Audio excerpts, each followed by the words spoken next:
Hey everyone, Derek here with a quick news update on even more from that leak from Nintendo that's revealing a lot of the source code and early beta stuff from the early days of Nintendo, including SNES and Nintendo 64.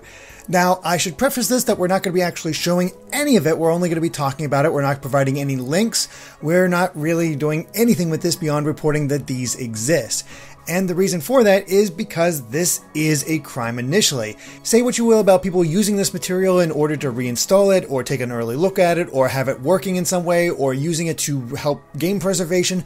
That's all fine, but the initial act of stealing all this stuff and not scrubbing personal details is pretty scummy and should be taken with a grain of salt. That said, this is worth reporting because it's an interesting piece of history.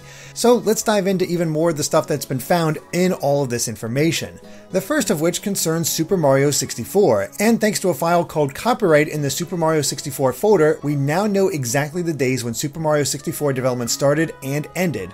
The project began on September 7th, 1994, and was finished on May 20th, 1996.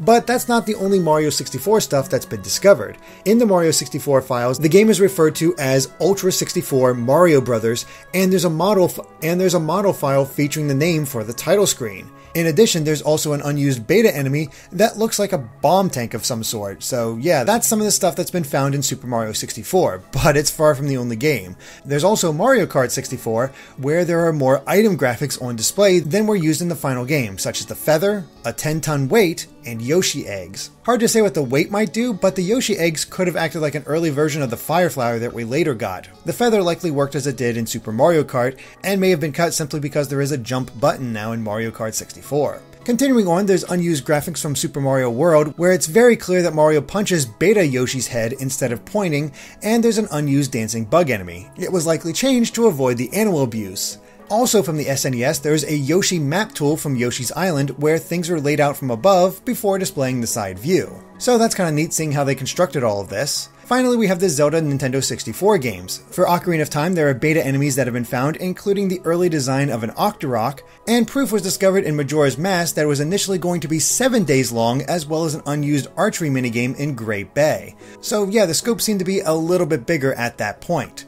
Finally, and this one's for Andre, over 40 minutes of unused or early versions of the music from Stunt Race FX was also discovered and is now in a YouTube playlist. So yeah, all this stuff is out there. You might have seen it already, hard to say.